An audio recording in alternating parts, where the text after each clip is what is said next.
A'udhu billahi samil alim minash shaitanir rajim. Bismillahir rahmanir rahim. Alhamdulillah wassalatu wassalamu ala rasulillah. Falenderojmë Allahun që na ka nderuar me iman, na ka lartësuar me islam dhe na ka bërë pejgamberit pejgamberit Muhammed alayhi salatu wassalam. Kemi fol prej gjërave që duhet të çlirohet besimtari në rrugën drejt Allahut, edhe kemi përmend disa prej tyre. Kemi përmend se besimtari duhet të çlirohet prej gafletit ose shkujdesjes, kjo ka qenë e para. Pastaj tham që besimtari duhet me u çliru edhe prej sipërfaqes, asaj që është sipërfaqësore, duhet të çlirohet prej turmës së njerëzve, edhe ato që i ka përreth tij. Edhe tash do të folim që besimtari duhet të çliru edhe prej robërisë zakonit, robërisë zakoneve, së traditës së tij, së adeteve të tij.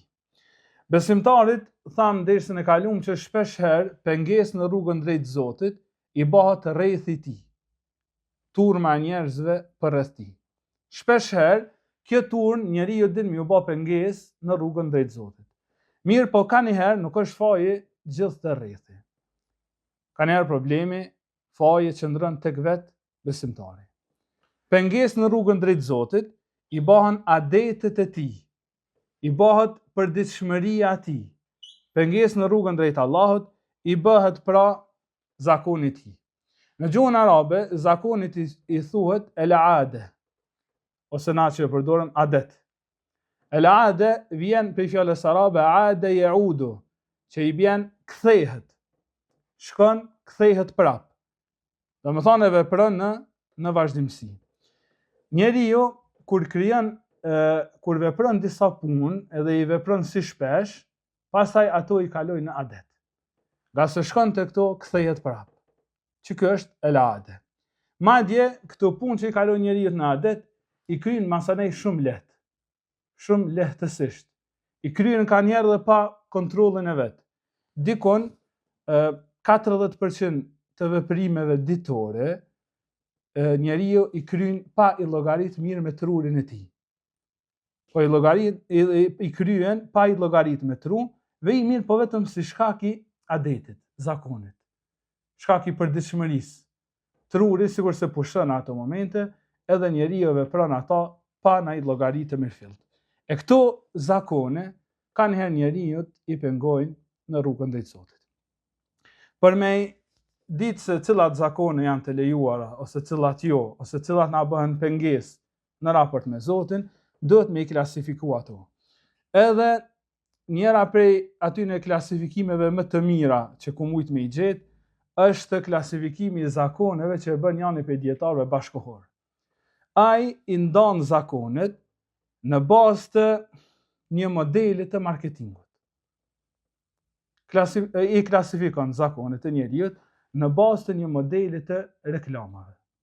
Ai, sipas këtij modeli, i cili quhet modeli Kano. Ky model ishte zhvilluar në vitet e 80-ta për një profesor japonez.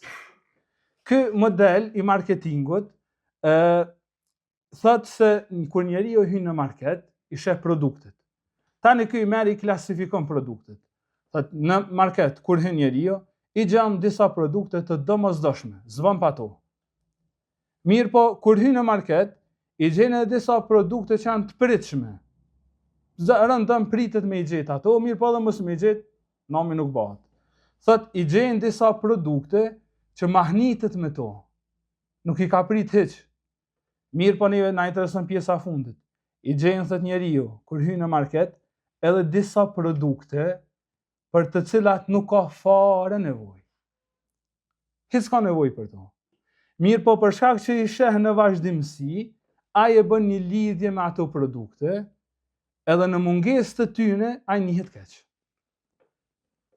Në mungesë të tyne, masanaj ai ndihet keq. A kështu nuk ka nevojë, thot kur far nevojë nuk ka për ato produkte. Tash kë e bën çështë lidhje me zakonet. Thot janë disa zakone që njeriu hiç ka nevojë për to. Nuk e ka kriju Zoti për to. Mirë po për shkak që i kryen ato si shpesh, krijohet një lidhje e fortë mes tij edhe mes tyre zakoneve, saqë në mungesë të tyre ai fillon të ndihet keq. Mirë po realisht që të fillon çlirimi i vërtet. Këtë fillon çlirimi kur ti je i pavarur prej atij zakoni. Për me thjeshtësu. Janë pra disa gjëra, sipas të dietarit, që nuk janë fare nevojë njeriu, mirë po na janë bërë neve standard. Nuk e kanë vendin këtë, mirë po na kanë ardhur. Për shembull, ne të gjithë e shijojnë një lloj luksit që e kemi tjetës tonë. Kjo nuk është haram. Përkundrazi, Allahu në Kur'an i thot pejgamberit alayhis salam: "Wa amma bi ni'mati rabbika fahaddith." Me mirësitë që ti kam dhënë në ty o Muhammed, fahaddith, trego. Mirësitë që ti kam dhënë ty shfaqi. Në këtë kontekst pejgamberi sallallahu alaihi wasallam: "Inna Allaha yuhibbu an yara athara ni'matihi ala 'abdi." Allahu don, ka qef, që nimetet kur ja jep robit të tij, ai t'i shfaq. Pra, edhe luksin, edhe mirësitë e tjera, nëse Allahu t'i ka dhënë, e kemi porosi të Kuranit, edhe të pejgamberit sa me i shfaq ato. Dhe këto jemi në rregull. Mirë. Problemin e kemi kur njeriu fillon të ambientohet me këtë luksin përreth tij. Edhe masënaj atë luks e konsideron si të mirëqenë. Edhe lidhet me të dhe konsideron standard minimal të jetës tina, që të fillon problemi. Tani ky luksin e konsideron zakon të tij që pa të s'bën më jetu. Edhe kjo fillon të bëhet të lidhja jo me dhuruesin, po me dhuratën. Nuk bëhet lidhja me Zotin, po bëhet me çato që ta ka dhënë Zoti. Që ky është zakoni që na kemi me fol për të sot. Njeriu pra ka mundësi mu ambientu me rrethën që Zoti ja ka dhënë. Mirë po problemin e kemi kur ambientohet më tepër se sa që është e kërkuar. Për shembull, ky luks që na përmendëm e bën njeriu të varfër. Nga se nuk ja jep mundësinë me u kënaqë me ato që e ka, po bën me synu çdo herë dhe më shumë. Kjo sipas Islamit është e kundërta asaj që na ka mësuar pejgamberi sallallahu alaihi wasallam. Gjendë një hadith që pejgamberi sa me këshillon Ebu Hurajrën. Njërin prej shokëve të tij e këshillon me 5 gjëra. E dyta që i thot pejgamberi sa mi thot: "Warda bima qasama Allahu laka takun aghna an-nas." Kënaqo me atë që Allahu ta ka nda, do bëhesh njeriu më i pasur. Pra, po i thot pejgamberi sa me çato që ta ka nda Zoti, me çato që e ke, bëhu i kënaqur. Ti do të bësh njeriu më i pasur. Pra, me çato që Allahu ta ka dhuru, thot pejgamberi alayhis salam, ti kur bindesh se ti je mirë, kur bindesh se ti s'ki nevojë për diçka tjetër, ti je i pasur. Mirë po lidhja me luksin, ta bën që ti mos muni që je mirë. Ta bën që ti me kërku hala ma shumë. Andaj me logjikën e marketingut që na nisëm më herët, është njeriu duhet me ju kriju fillimisht mendimi, ose duhet me bin njeriu për nevojën e një produkti. Tani masanaj me shti ato me blejat. Pra një herë duhet me bin njeriu kur don me jashit një telefon, me bin një herë që ti ki nevojë me blej. Pra një herë duhet me jashfaq varfërinë e tij, tani masaj mi thonë, po na kemi zgjidhjen edhe për këta, edhe ja vendos produktin përpara tij. A moralisht këtë lojë nuk mund me lujt me besimtarin. Besimtari është i kënaqur me ato që e ka. Besimtari në mëngjes dhe në mbrëmje e bën një lutje që pejgamberi sallallahu alaihi wasallam na ka mësuar edhe që e kanë bërë shumë prej selefëve. Ajo është Allahumma raddini bi qada'ika. Çdo mëngjes në mbrëmje. O Allah, më bëj mua të kënaqur me caktimin tënd. Allahumma raddini bi qada'ik wa barik li fi ma qaddara li. Dhe më beko mua në atë se çka më ke dhënë. Derisa të mos ta dua ta vënoj atë që ti e ke shpejtuar dhe mos ta shpejtoj atë që ti e ke vënuar. Pra besimtari është shumë rahat me çet luksin që na po e përmendëm, është shumë i qetë. Nëse vije, elhamdulillah, është shumë i kënaqur. Nëse mungon, prapë është i kënaqur. Madje lutje po thojnë o Zot, na bëj kënaqur me ato që na ke dhënë. Pra besimtari nuk bëhet rob i luksit përreth tij. Nuk bëhet rob i adeteve, as i zakoneve të tij, mirë po lidhet me ato që ja ka dhënë ato. Në vitin 1973, kur mbreti Arabisë ka qenë Faisal ibn Abdul Aziz. Lirësh më nëshme thonë, mbreti më i mirë i Saudis, pe kur ajo ekziston. Vitin 73, mbreti Faisal ka qenë në bisedime me Amerikën edhe Izraelin. Në atë kohë vetë se ka fillu zullumi i madh me ju bë palestinezëve. Mbreti Faisal, si kundër përgjigje ndaj sulmeve, e vendos që me bojkotu naftën. Me bojkotu naftën kundër Amerikës edhe Izraelit, edhe këtë shteteve që i përkrahin ato. Edhe merr vendim që naftë mos me ushit atyne. Mbreti i Faisal e merr vendimin e tij edhe fillon të bëhet kaos. Amerika e dërgon një njeri që të bisedoj me mbretin edhe ta bind. Njëna prej atyre që mundohen me bind mbretin me ta, është kërcënohet duke i thënë, ose keni me hiq bojkotin, ose keni me u ballafaqu me presion ekonomik. Shikoj, mbreti Faisal nuk është që ky njeriu që është bërë rob i luksit për rreth, ani pse ka qenë mbret. Ky mirësinë e ka konsideruar si begati të Zotit, mirë po nuk u ka rob i asaj përditshmërisë së tij. Andaj e ka përgjigjen madhështore që e ka shkruar historia dhe përmend sot e kësaj dite. Ai i thot përfaqësuesit amerikan. Thot, ne kemi jetu me hurma edhe me ujë. Përpara se mos zbulu nafta. Kemi jetu edhe me hurma edhe me ujë. Hiç nuk e kemi problem me ju kthy prapë atyne. Hiç se kemi të lash që na mu kthy me jetu prapë me to. Se na si musliman me shfrytëzojmë këtë begati, po kur nuk bëhemi rob të tyne. Që kjo është mos me qenë robi për dëshmërisë tate. Na hiç se kemi problem me u kthy hurmave edhe ujit. Kjo është pika e ligjëratës tonë.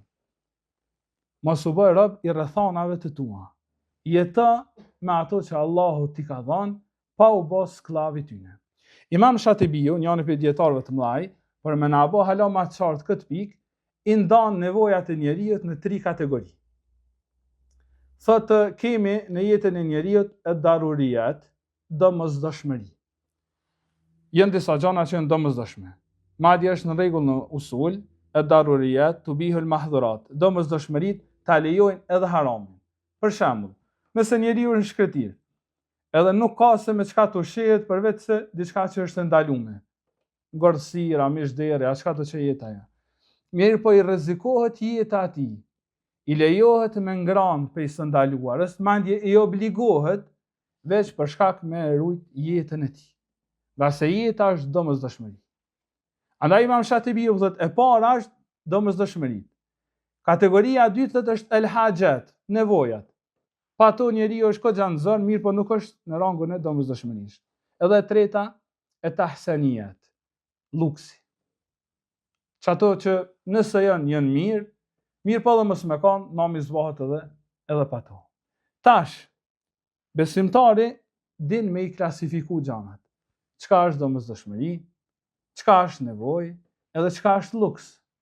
Problemin sot e kemi tek musliman që i kanë përzi këto të trija. Edhe luksin e ka vendos tek domosdoshmëritë. Shembulli më i mirë për këtë punë është kredia, kamata. Dikon, mrena një viti në Kosovë, kanë marrë kredi 118.000 persona. Do me thonë 118.000 njerëz kanë marrë kredi në Kosovën tonë. Tash, nëse shkojmë i pyetëm ata pse kanë marrë kredi, përgjigjja është s'kemi pa të çare, pra domosdoshmëria. Mirë për realisht, a ç'është? A ka pat një mend domosdoshmëri? Allahu alem, disa raste mundet me pat. Mirë po, një pjesë e madhe e njerëzve nuk kanë pat domosdoshmëri. Se ti gjen njerëz që kanë marrë kredi për telefon. Ti gjen njerëz që kanë marrë kredi për pushime. Kjo nuk është domosdoshmëri, kjo është luks. Pra, pranon me hin haram për shkak që nuk ka ditë me i klasifiku gjanat. E besimtari është i lirë për shti presionit lukseve. Ai është shumë i lirë. Nëse Allahu ja mundson, elhamdulillah. Nëse Allah nuk ja mundson, që ky presion i lukseve nuk mundet me shty ata drejt haramit. Ka qenë dietar e ka pas emrin Ibrahim ibn Adham. Ky Ibrahimi ka qenë ditë me nxënësat e tij, edhe po i vjen ankesa për tyre. Po i thon, o shejh, janë shtrejtu produktet, është ngrit çmimi. Atëherë shejhu jep një përgjigje madhështore. Thot, ërhasuha bit tark. A janë shtrejtu produktet po? Lirani ato duke mos i ble. Ç'kjo zgjidhja? Pse patjetër ju duhet me i ble ato? Po ju duhet me mësu mos me kanë rob të asaj që duhet me ble patjetër. A është domosdoshmëri jo? Zbritja çmimin. Po çysh më ja zbrit? Mos e blej. Nëse nuk e blen ti, edhe nuk e blej unë, e nuk e blen ai tjetri, çmimi ka me ra. Irhasuha bitark, lene se masana i zbret çmimi vet. Se besimtari nuk ka rob i asaj çka po së don. Në mëdhëbin Hambeli e ka një përmbledhje shumë të mirë për edukatën. Edhe ajo çka na lidhet neve me temën është vargu ku thot shehu i tyre wasir hafiyan aw hadiyan. Et mbath ose zbathur. Et mbath ose zbathur. Thot et mbi kal ose deve. His ka nësi. Mirë po thot wala tata'awadi. Mos u mëso e më baj varur për tyre. Qa e shëllimi et zbathur ose mbathur? Pra ti me rëndësi et, ama mos u lidh me qatë të rëthon që ti e ki. Fudale Ibn Ubejd, ka qenë sahabi pejgamberit a.s. Kjo masanaj është bë vali guvernatori i Egjiptit. Një ditë kur del me shokët e tij, valiu i Egjiptit, si lloj mbreti i asaj kohe, kur del me shokët e tij, del i zbathur. Edhe shokët e tij çuditën, thonë o fudale, qysh po jetë zbathur kur ti je i pari i Egjiptit? Ai thot, kana an-nabiyyu sallallahu alaihi wasallam ya'muruna an nahtafiya ahyanan. Thot pejgamberi alayhis salam na ka urdhëruar që ndonjëherë të ecim zbathur. Pra vet urdhëri i pejgamberit alayhis salam ka qenë që ndonjëherë me ecë zbathur. Pse? Pse pejgamberi sa më urdhëru sa më thon kanë herë lani nallët edhe esni zbathur. Komenti që neve na lidhet me temën që është shumë i bukur, është komenti që i përmendin ulemaja se pejgamberi alayhis salam i ka thonë sahab me ecë zbath, mënyrë që mos mu mësu ata se ka një herë, nashta për një me ju bjen puna me ecë zbath, e i dhëtë me kanë të përgatitën për ta. Pra ka një herë nuk keni me pa gjithë atë luksin që me ecë mbath. Mëso nuk ka një herë me ecë edhe zbath se nuk i dihet ku ju qënë jeta. Mësimi pejgamberi sa më ka qenë që me i mësu sahab, synimi ti ka qenë që me i mësu sahab, mos mu ba të varur prej rrethonave që i kanë. Do të më mësu ka një herë edhe me ecë zbath. Kjo është mësimi madhështor që pejgamberi sa më ka mësu sahab, mu liru prej adeteve. Mu mësu të jetosh edhe pa të. Wala tata'awadi, që tha ai shehu, mos u mëso veç me to. Përgatitu se ka një herë nuk i ki. Ka një herë nashta vjen puna nuk i kpuca. Ka një herë vjen puna nuk i kerr. Do të më kani përgatitun. Ka një herë vjen puna do të më ecë kam. Wala tata'awadi, mos u mëso ti me tos, mos e merr si të mirëqen, mirë po llogaritë vetë sunimet i Zotit. Andaj sot sheh pe biznesmenave, edhe pe njerëzve që merren me tregti ose me çfarë do investimi tjetër. Nëse ajo vija e parave të tij shkon duke u ngrit nalt, ai koxha gëzohet. Mirë, nëse fillon për një herë bjen ajo poshtë. A keni vërejt dëshpërimin e tyne? Madje që këtë dëshpërim mundet me qua ato dhe të mjeku. Që këtë dëshpërim mundet Allah në arrit me qua në vetë vrasje. Pse? Se këtë ka arrit me një pikë, që këtë ka mendu më që kur s'ka me jesë më zbath. Këtë ka arrit me një pikë, që më tani e kam konsideruar ato të mirëqenë. One më sigurova këtë botë. E pejgamberi sa për mos me ndodhë shokëve ti që kjo, po i thot, esi ka pak edhe zbath. Provon e ka pak se nuk i dihet kaderit Allahut. Dikush që është lidhet me paran, dikush që është lidhet me pozitën, dikush që është lidhet me një person. E kemi një shpeshher fjalën, sun e paramendoj jetën pa ta. E pejgamberi sa pranon do të me paramendoj. Se kaderi Allahut është çaj që të çon atje ku kurrë s'ta ka marrë mendja. Shikoj çka thot Imam Ghazaliu. Thot, besimtari nuk bën që preokupimin e tij kryesor ta shndron se çka do të haset. Në mënyrë që barë ku thot të mos bëhet preokupimi i tij. E kjo pasaj ka me shtythë në dy gjëra. E para, ose ka me shty atë të fitoj prej të ndaluarës e të bëj haram, ose ka me shty atë të fitoj prej halalit e të nënçmohet. Pra, që ke lidhja njeriut me ngjendjen e mirë, mundet me shty njeriu drejt haramit, se masanej lidhet për stejpërmi me të. Nëse s'keni harruar derisa të kalume, e kemi përmend ngjarjen kur Omeri radiallahu anhu e ka pa Xhabirin duke blimish. Edhe çai ka thënë tha, "Ma hadha ya Xhabir, çfarë është kjo Xhabir?" Ka thonë mish, ishte hejtu, feshtë rajt. Mish thot, ma kajti edhe bleva. Atëherë Omeri e godet me shkupin e tij. Thot, e wa kulle me shte hejtë është rajt, dhe qa kjo pun, asa her takona diçka du të me bleja? Pra, nuk pëthojna që është haram, po që kjo lidhja jote me mishin, nëse vjen masandaj koha kur dikur nuk i me pat me ble, masandaj që kjo mërët me të shtyn haram. Se ti masandaj dën me ble, po si ki rendit. Se ke përgatit vetën ka më herët, nuk e jetë zbath. Se ke provu njëherë që është me nejtë pa ta. Kështë që besimtari, pavarësisht mirësive që ja e Zoti, e sprovon vetën ka pak, e shtyn vetën ka pak me nejtë edhe me jetë zbath, e shtyn vetën ka pak me nejtë pa mish. Duhet me sforcu vetën. Andaj Omeri radiallahu anhu po tutet që kjo lidhja e madhe e Xhabirit me mishin ka me shtyt masane Xhabirin që me shku drejt haramit. Andaj vazhdon Imam Ghazaliu duke thënë, nëse njeriu ja plotson vetës së tij çdo nevojë, duke ngrënë çdo ushqim të shishëm, edhe duke dhënë çdo luks të dëshiruar, thot ka me vazhdu deri kur, thot hatta ya'lafa. Deri ai të mësohet më me ta. Dikur njeriu mësohet me luksin. Si a dëmre pa ta? Ya'lafa i bjen i pajtohet zemra me ta. Ai arrin më me një gradë, sa që ai për të luksë standardi minimal. Nër të zbën. Thot Imam Ghazali kjo shumë e rrezikshme. Pse? Thot ja ngurtson zemrën, edhe ja humb preokupimin për ahiret. Ja ngurtson thot zemrën e tij, edhe bën të harrohet ahireti i tij. E zgjidhja cila është? Zgjidhja është kjo, mu mësu me jetu pa ta. Pra, që kjo është zgjidhja për mu liru prej luksit që na kemi. Tjetra është përmendën dietarët me ndru rutinën. Mos u bë rob i zakonit tënd, i adetit tënd, po ndro kanë herë rutinën. Çka thot Allahu për zinan? A thot Allahu në Kur'an mos bëni zina?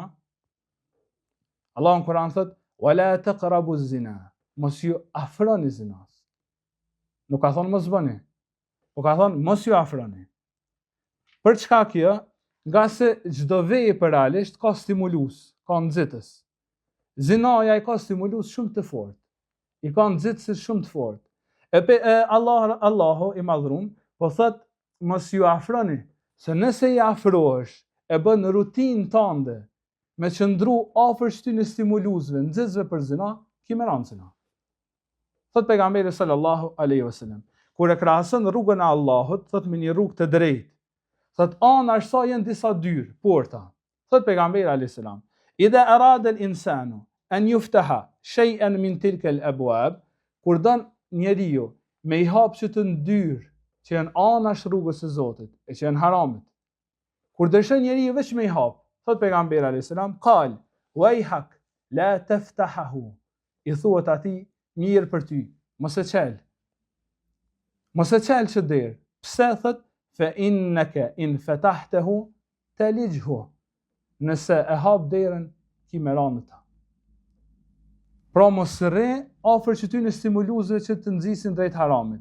Se ti thu veç të hapi derën të këshyri që ka në ta, po ti e hap derën, thot pejgamberi sa, po ki me ranë ta. Për të çmërinë tonë, nëse kemi disa nxitës që na shtyn drejt haramit, dije që sa herë që e hapim derën edhe afrohemi ka ta, mundësia për me ranë të është shumë e madhe. E zgjidhja është me ndru rutinën. Thot pejgamberi alayhis salam, men ra'a minkum imra'atan fa a'jabathu, ai që e sheh një grua e cila e mahnit atë. Nëse njeriu e sheh një grua që e mahnit, pra kë pa dashin e tij ka rënë që të stimuluesin që e nxit këta drejt haramit.